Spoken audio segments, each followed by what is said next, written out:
사람마다 낚시 성향이 있습니다. 대부분 그걸 대수롭지 않게 생각합니다. 내 낚시인데 내 마음대로 하면 되지. 물론 자유입니다. 하지만 그런 성향이나 습관이나 태도 중에 낚시 발전을 방해하는 것들이 의외로 많습니다. 오늘은 그런 것들에 대해서 이야기하니까 조금 불편하실 수도 있습니다. 프로 불편러들은 스킵하셔도 됩니다. 이 내용은 제가 경험을 통해서 배우고 익힌 것, 주변 분들의 모습 속에서 보게 된 것, 또 이론적으로 공부한 것들이 다 포함되어 있고 누구도 객관화해 보지 않은 것입니다. 그냥 재미로 하는데 뭘 그렇게 심각하게 배우나 하시는 분들도 스킵하시면 됩니다. 저는 취미가 재미있으려면 숙련가가 되어야 한다고 생각하는 사람입니다. 낚시도 당연히 그렇고요. 10년을 낚시해도 늘 그 자리인 사람과 1년 만에 놀랍도록 발전하는 사람 사이에는 분명히 많은 차이가 있습니다. 그런 것들에 대한 이야기라고 생각하시면 됩니다. 자, 이제 시작하겠습니다.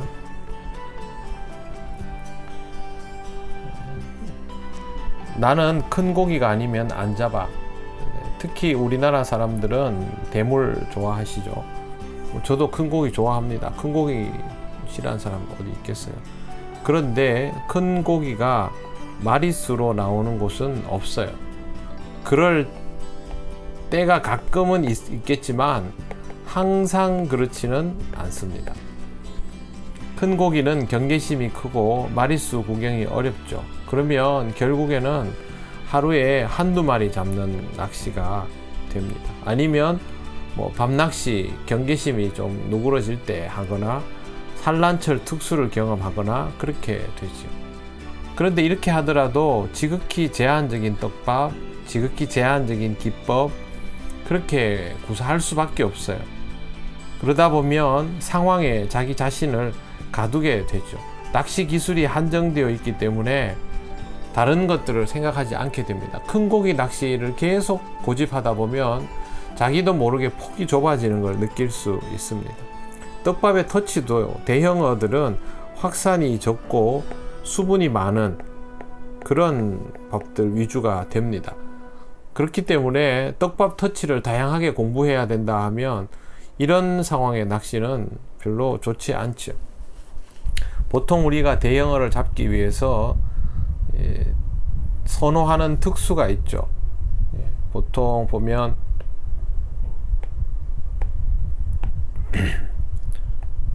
산란철 특수,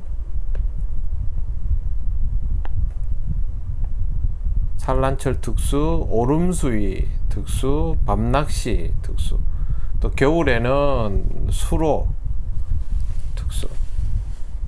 이걸 다 돌아다녀 보시는 분은 경험을 다양하게 할 거예요. 그런 분들은 이거는 대형어만 잡기 위해서라고 보기는 어려워요. 그래도 경험이 다양하죠. 그런데 이거 다 하는 분 별로 없고 이 중에서 특정 시즌만 되면 낚시하시는 분들이 있어요. 그래서 산란철 되면 하고 오름수위 되면 하고 또 겨울에 수로에서 고기 나온다 하면 하고, 그러니까 보통 보면 고기 나온다 하면 가는 분들이죠. 이런 분들은 특별한 순간, 특별한 상황의 낚시에만 적응이 잘 돼 있어요. 고기가 안 나와 버리면 그 다음부터는 어떻게 할지 몰라요. 진짜 이 낚시의 재미는 고기가 나오지 않을 때 그때 어떻게 잡아내는가가 진짜 재미인데 그걸 잘 못하는 거죠. 근데 이런 분들이 상당히 많죠. 우리만 그런 게 아니고 일본에서도 이런 분들이 상당히 많다고 알고 있어요. 이렇게 하면 낚시가 발전하기가 어렵습니다. 낚시는 다양한 상황을 경험해야 되고 한 낚시터를 다니더라도 거기에서 엄청나게 많은 다양성들을 다 경험해 보아야만 더 좋은 그런 낚시를 할 수 있고 즐거움을 찾을 수 있어요. 우리나라는 낚시 여건이 그렇게 좋은 곳이 아닙니다. 개체수도 많지 않고 제한적이죠. 그런 곳에서 대물만 찾으러 다니는 거는 스스로를 가라앉히는 일이 돼요.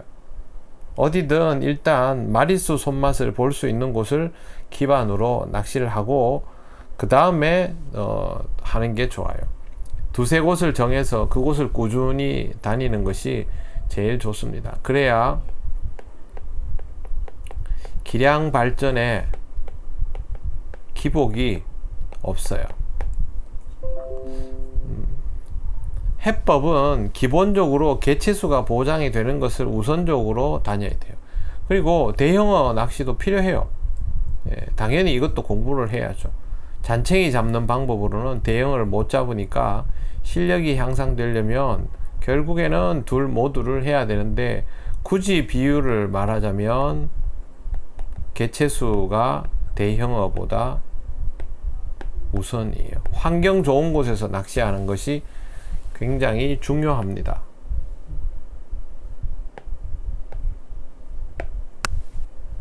네. 그래서 대형어만 잡으러 다니는, 손맛 보러 다니는 낚시는 절대 발전할 수 없다는 것 꼭 기억을 하세요. 두 번째, 장비병이죠. 예. 장비가 중요한 낚시니까 장비를 채우는 것은 맞는데, 장비를 모으는 것은 나의 즐거움, 나는 장비로 승부한다. 장비가 좋으면 낚시가 편합니다. 당연한 거 아니겠어요? 그런데 낚시는 장비가 하는 게 아니고 사람이 하는 겁니다. 영향을 미치기는 하되 절대적이지는 않습니다. 형편이 되면 좋은 장비를 쓰세요. 그리고 일본산 제품들이 좋긴 좋아요. 대부분 보면 어쩔 수 없는 부분들이 있어요. 그러니까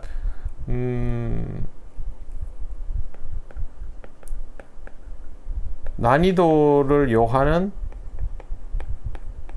그런 기술들 있잖아요. 그죠? 뭐 장척 낚싯대. 제가 봐서 국산 감자떡밥이랑 글루텐 같은 거는 뭐 쓰기에 전혀 문제가 없지만, 아직 후 같은 것들, 그죠? 그 다음 장척 낚싯대, 뭐 이런 것들. 좌대는 저는 국산이 더 좋아 보여요. 더 튼튼하고 우리 실정에 맞고. 파라솔은 뭐 선호도에 따라 다르죠. 경량화된 걸 쓸 건지 튼튼한 걸 쓸 건지 자기 낚시 환경에 따라 다르죠. 그래서 그런 거 있는데 좋은 거 쓰시면 돼요. 형편되면 당연히 좋은 거 쓰죠. 전문성 있는 장비는 뭐 국적 따지고 이럴 필요가 없어요. 더 좋은 기능이 있으면 그거 쓰는 게 맞죠. 그리고 또 이거 개발해서 판매하시는 분들은 잘 만들면 되는 거죠. 뭐 거기다 애국심 얘기할 필요는 없는 것 같아요. 특성화된 장비는 내가 전문성 있는 수준을 요구하는 상황이 되었을 때는 더 필요합니다. 예를 들어서 경기에 참여하는 사람들은 팔을 한 번이라도 더 휘둘러야 되고, 제압이 조금이라도 더 잘 돼야 되고, 뭐 이런 조건들이 있을 거 아니에요. 랜딩할 때 대가 막 돌면 안 되고, 그런 것들. 그래서 승부가 아주 중요해지는 전문 경기인들, 토너먼트들이라면 좋은 장비가 필요할 수도 있다고 봐요. 나머지는 경제력 따라, 자기 형편 따라 하는 것이죠. 그 외에는 기능만 맞고 적당히 쓰면 되고, 그 다음에 자기 장비를 소중하게 생각할 줄 알아야 돼요. 낚싯대 계속 사고 팔아 봐도요, 나중에 써보면 대부분 거기서 거기에요. 그렇게 자기 자신의 장비를 정감 있게 사용할 수 있다면 좋아요. 자기 낚싯대 이렇게 눈 감고 휘둘러 보면 무슨 낚싯대인지 알 정도 됩니까? 그 정도는 돼야죠. 저는 제 낚싯대 눈 감고 휘둘러 보면 뭔지 알아요. 특성들을 몸으로 다 기억하고 있기 때문에. 그래야 뭐 다룰 수도 있겠죠. 네. 취미이지만 전문성을 요구하고 전문적이게 되면 본인에게 무엇이 필요한지도 알 수 있게 돼요. 그 전에까지는 그냥 막 구입하고 이런 거를 덤비지 마세요. 천천히 구입하면 돼요. 저는 아주 오래된 장비들을 사용하고 있는데 아직도 잘 사용하고 있어요. 그리고 쓰는데 문제가 없기 때문에 굳이 지출하지 않습니다. 그리고 한번 사야 될 때는 확실하게 기능이 되는 것들을 고려해서 사요. 저거 사야지 이러고 사는 게 아니고 정말 많이 고민하고 그렇게 사요. 뭐 요즘 장비들이 당연히 더 좋겠죠. 기술 개발이 돼 있으니까. 그렇지만 장비도 좋지만 제가 필요하다고 생각하는 것은 제 낚시 실력이 더 좋아지는 거예요. 그게 우선이고, 고장이 나면 당연히 바꾸겠죠. 없는 부분들은 채워 나가시고, 또 국산으로 충분히 좋은 건 당연히 국산을 우선으로 하는 게 저는 맞다고 생각을 합니다. 뭐 AS도 쉽고요. 굳이 고생해 가지고 어려운 장비를 뭐 이렇게 AS 받기도 어렵고 그런 장비를 굳이 사용할 필요는 없을 것 같아요. 제가 보기에 단척, 중척 낚싯대, 그 다음 여기에 해당되는 받침대, 그 다음에 뭐 가방 종류들, 뭐 그런, 그 외에 또 뭐가 있을까요? 또 간단한 소품들, 이런 것들은 충분히 쓸 수 있다고 봐요. 그 다음에 감자떡밥, 글루텐 떡밥, 뭐 그다음 어분류 이런 거. 근데 아까 얘기한 것처럼 장척, 낚싯대, 그 다음에 각종 바라케류가 필요한 경우, 이런 때는 어쩔 수 없이 써야 하죠. 장비병을 고치는 방법은요, 낚시 자체의 재미를 더 드리는 겁니다. 낚시의 내용의 깊이를 더하면 돼요. 근데 이건 기본기를 익히고 잘못하는 걸 고쳐나가고 이런 데 재미가 붙어야 되는데, 이 재미가 없는 사람은 아까 말씀드린 대물로 가거나 장비로 가거나 뭐 이런 식으로 가죠. 아니면 낚시보다 친구가 더 좋거나 뭐 낚시 친구들, 그죠? 어울리는 재미, 이런 쪽으로 가는 거죠. 그러면 별로예요. 그래서 낚시 자체의 즐거움을 더 하시는 걸 추천해요. 네, 세 번째는 이 낚시는 내가 전문가다, 나만큼 아는 사람 못 봤다, 이런 태도면 낚시가 발전하기 어렵습니다. 뭐 사람마다 낚시에 대한 지식이 해박한 사람이 있고 그렇지 않은 사람이 있겠죠. 상대적으로 다른 사람보다 더 좀 아는 경우도 있을 겁니다. 그런데 다 아는 것처럼 생각하지 마십시오. 생각보다 굉장히 방대한 정보가 있습니다. 그걸 다 알 수는 없잖아요. 그렇기 때문에 다 안다고 생각하면 안 됩니다. 제가 우선 생각하기에도 기법만 해도 50가지가 넘고, 거기에다가 상황마다 다르고 또 계절 따라 달라지고 활성에 따라서 또 달라지면 이건 뭐 수백 가지 그 이상이 될 수 있습니다.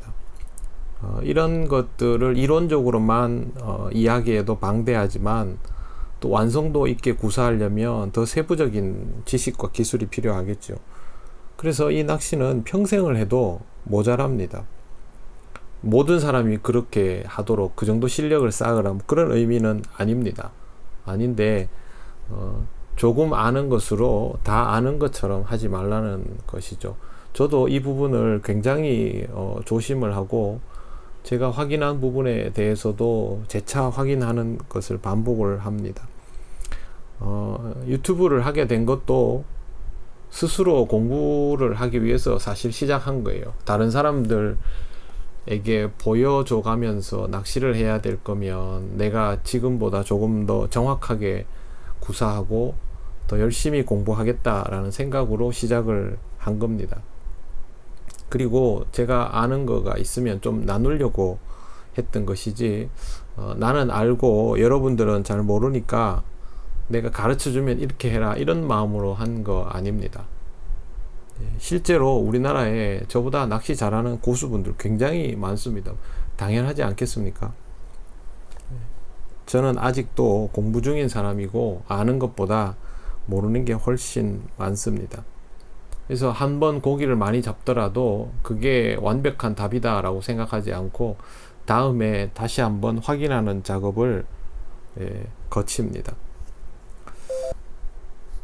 한 번 고기 잡으면 그게 전부인 것처럼 생각하는 건 지식이 짧아서 그렇습니다. 책 한 권 읽은 사람이 제일 똑똑하고 낚시 한 번 가본 사람이 스스로 제일 잘한다고 생각을 하죠.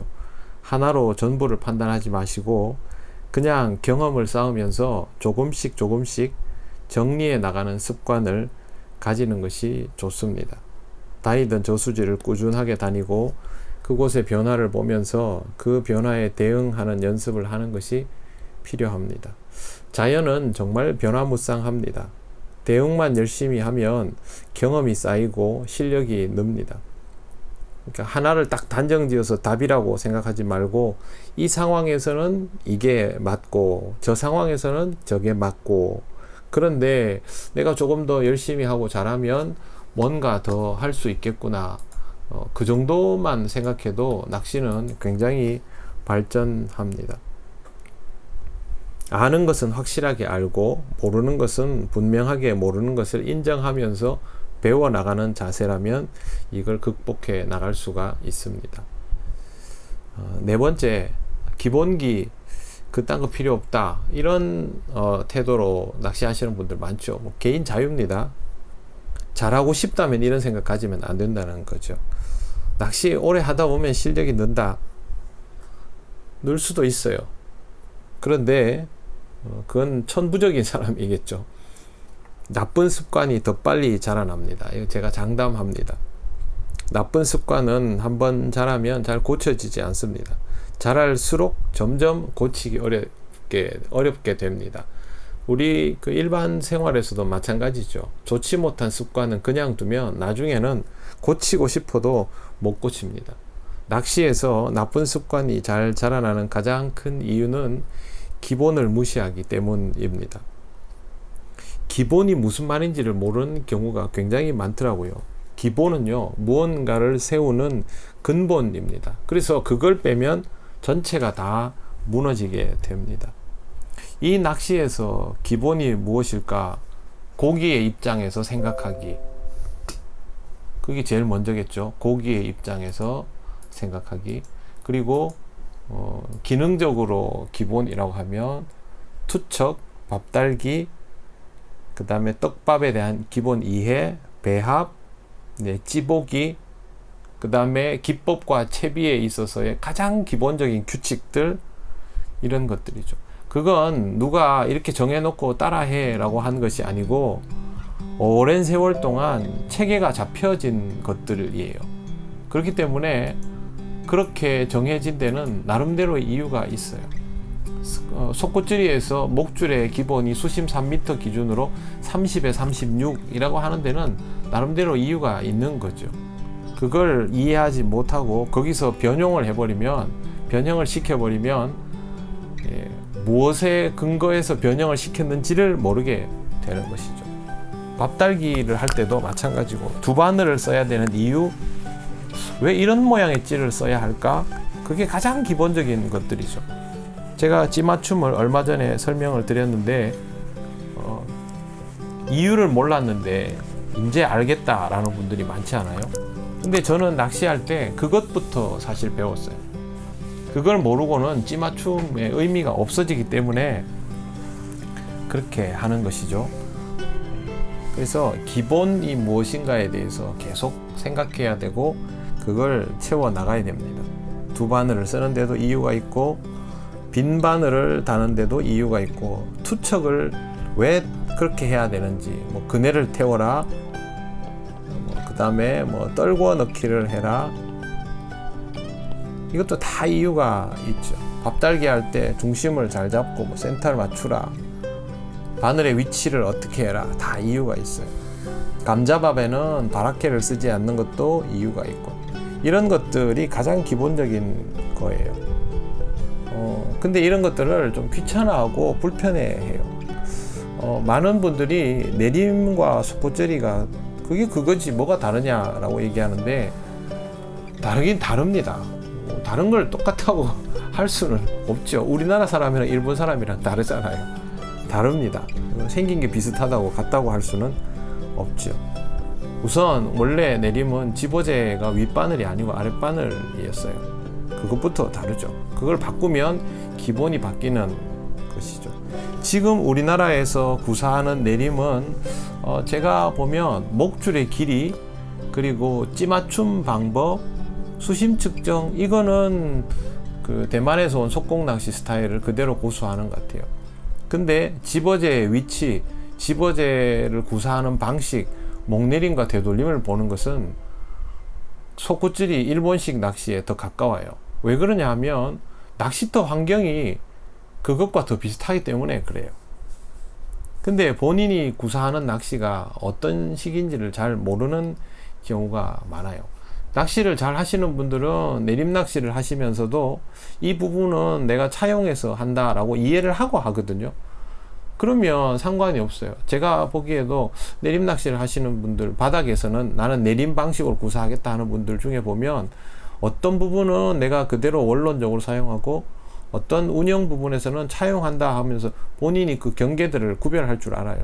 그러면 뭐 자기가 알아서 그걸 구사하고 기본에서부터 조절도 할 수 있겠죠. 근데 그냥 따라 하는 사람은 뭘 어떻게 하는지를 몰라요. 그냥 남들이 하면 그렇게 하는 거죠. 기본을 모르면 응용도 안 되는 것입니다. 그래서 그냥 내가 하는 낚시가 왜 그런지를 모르는 그런 낚시는 하지 않도록 하는 것이 뭐 좋습니다. 예를 들면 뭐 잡어가 많으면 뭐 고부력, 목줄은 30에 40, 바늘은 12호, 뭐 10호 이런 식으로, 찌는 또 롱솔리드. 사실 이렇게 낚시하면 밸런스 안 맞아요. 근데 이렇게 낚시를 해요. 목내림을 못 시키니까. 그 다음에 떡밥도 뭐 떡밥 쓰고. 자, 근데 여러분은 그렇게 낚시를 하는데 옆에서 제대로 된 부력에 목줄도 더 길게 하고 바늘 사이즈는 줄이고 찌도 최적화 시켜가지고 구사를 하는 사람이 있다고 생각해 보세요. 그 사람한테 다 뺏기죠. 전부 당해요. 그 사람은 자기가 구사하는 이유를 아는 사람이면 거기에서부터 변형을 해도 하겠죠. 지금 처음에 말씀드린 것처럼 부력을 늘리거나 목줄을 줄일 수도 있고 아니면 반대로 더 늘릴 수도 있죠. 찌를 읽으면서. 기본을 아는 사람은 변형도 가능한 거예요. 기본을 모르면 응용도 안 되는 겁니다. 기본을 벗어나게 만드는 습관은 뭐냐 하면요, 뭐든 대충 하는 겁니다. 대충 하면 어디에서부터 어디까지 했는지를 모르고 뭘 해야 되는지도 모르고 어떻게 바꿔야 되는지는 더더욱 몰라요. 계량컵 사용하지 않고 손으로 하는 거, 이건요 완전 고수는 할 수 있어요. 왜? 고수는 찌를 보면서 맞춰 들어가는 거지 떡밥의 배합의 비율 숫자를 외워서 하지 않아요.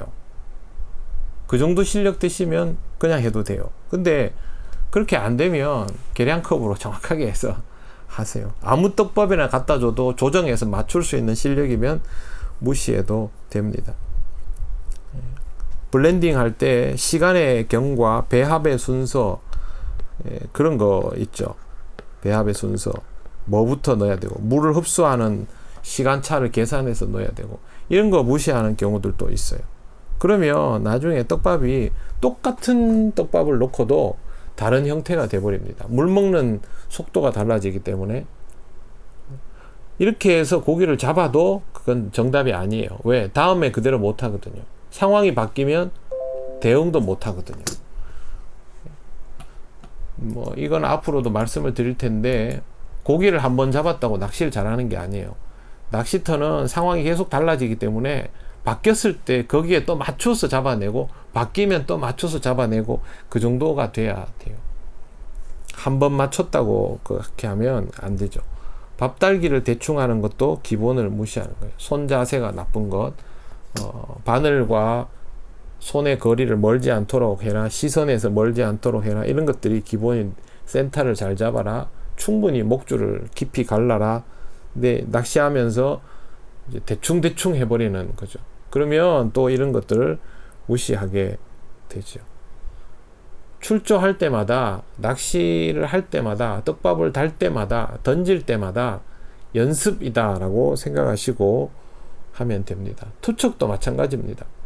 투척도 그냥 일어서서 뭐 뻗어 던지기 하면 되지, 그럼 그거밖에 못해요. 낚시 잘 하시는 분들 봐보세요. 절대 힘으로 투척하지 않습니다. 그네를 잘 태웁니다. 한번 보시면 그 딱 느낄 수 있어요.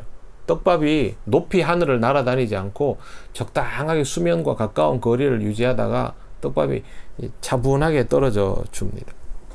뻗어도 던지고 그네도 태우고 떨궈 넣기도 하고 대조작을 마음대로 할 수 있도록 그렇게 해 나가야죠. 처음에는 짧은 척부터 해가지고 짧은 척수에서 기본기를 익히고 서서히 늘려 나가는 것이 좋습니다.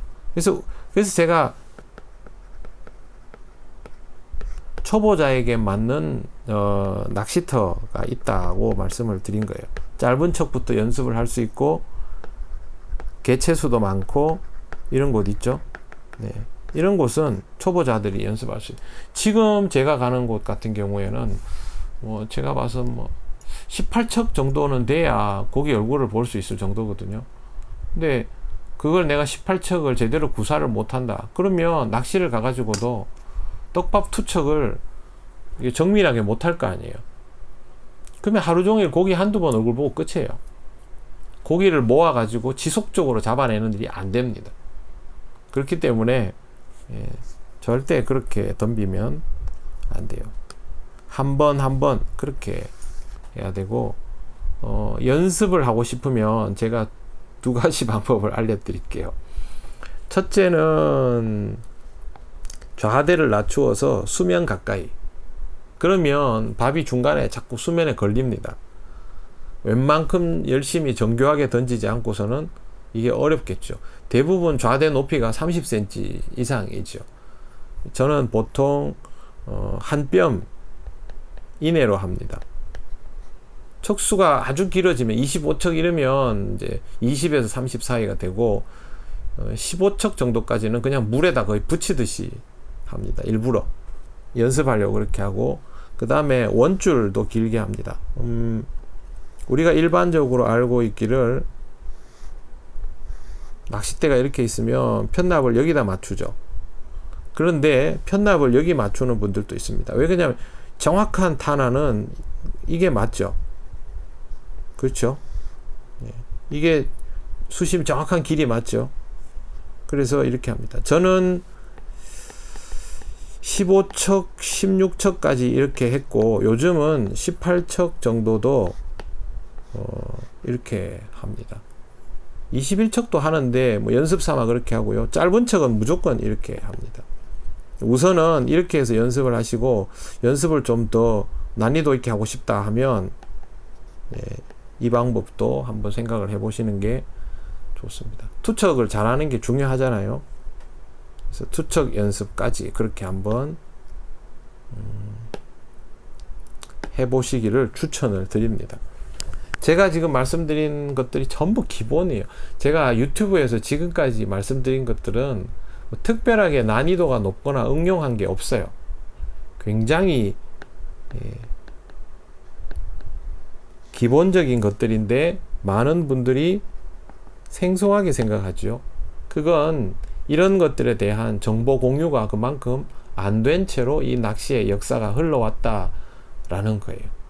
제가 여러분들에게는 제가 알려드릴 수 있는 것들은 당연히 알려드리죠. 그러면 이걸 여러분들의 낚시에 차곡차곡 쌓아 나가셔야 실력이 발전을 합니다. 그 다음에 다섯 번째는요, 나는 내 스타일이 있다. 나는 내 스타일을 할 거야. 뭐 남이 이렇게 하든 저렇게 하든 난 내가 좋아하는 식으로 할 거야. 그러면 딱 자기 한계를 못 벗어납니다. 자기 스타일이 나오려면 기본기가 일단 충실해야 됩니다. 하다 보면 어느 날부터 자기 스타일이 나옵니다. 자기 신체에 맞게, 자기가 구사하는 낚시 스타일에 맞게 그게 나오거든요. 익혀 가다 보면 나옵니다. 그 전에는 흉내를 내서라도 기본기를 철저하게 하는 게 좋습니다. 저도 지금 제가 하는 밥달기 스타일이 있는데, 이거 하기 전에는요, 밥달기 잘하는 모습들을 보면서 다 모방해 봤어요. 이렇게 돼보고 저렇게 돼보고. 제 선생님 건 당연히 따라 했죠. 근데 손가락 생긴 모양이 달라요. 그래서 이 압력을 주는 방식도 저도 모르게 달라져요. 그래서 이거 그대로 하면 안 되는구나. 손가락이 길고 예쁜 사람이 밥 달게 하는 방법은 손가락 끝을 많이 쓰지만, 저처럼 손가락이 길지 않은 사람은 그거보다는 손가락 둘째 마디를 더 많이 쓸 수밖에 없거든요. 그러면 모양이 달라지죠. 그건 나중에 하다 보면 나오는 거예요. 내가 떡밥의 압력을 조절할 수 있게 되면 그때 나오는 거죠. 챔질도 마찬가지입니다. 챔질도 나는 뭐 2단 챔질 할 거야, 뭐 할 거야, 필요 없어요. 그냥 가장 기본적인 챔질을 하다 보면 내 신체에 맞는 그런 챔질이 돼요. 젊고 운동 기능이 좋고 다이나믹한 사람들은 다이나믹하게 챔질해도 되죠. 하지만 나이가 들어가고 낚싯대의 무게를 느끼는 사람은 최대한 힘을 쓰지 않고 챔질을 해줘야 돼요. 25척을 힘으로 챔질해 보세요. 나중에 팔꿈치 다 나갑니다. 그래서 그런 부분들도 가볍게 할 수 있는 방법들을 하다 보면 열심히 연습하면 돼요. 운동선수들한테 물어보세요. 운동선수들 어떻게 연습하냐.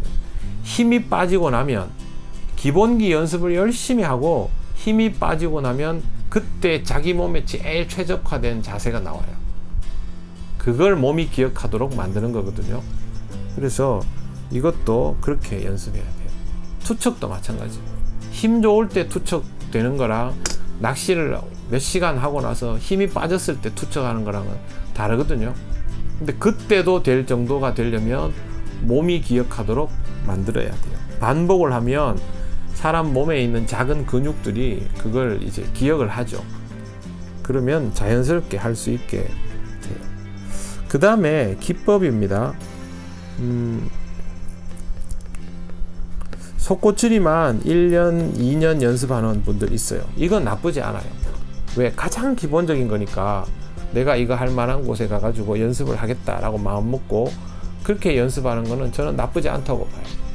그런데 그게 아니고 고기를 많이 잡기 위한, 지금 고기 잡기 제일 손쉬운 방법, 그런 것만 딱 알아가지고 그것만 하겠다는, 한동안 유행이 됐던 다테사소이 우동 세트에 눕기 세트 이런 거 있어요. 고기 잡아내기 어려운 상황에서도 고기를 잡아낼 수 있는 방법인 건 맞아요. 근데 이 기법들은 가장 기본적인 양단고, 그 다음에 세트 중에 우동 세트, 이런 것들을 기본적으로 연습을 하고 난 다음에 해도 늦지 않아요.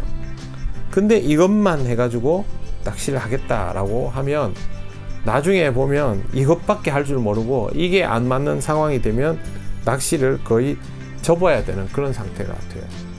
그러면 제대로 하는 의미가 없죠. 그래서 이런 식의 접근은 하지 않는 게 좋습니다.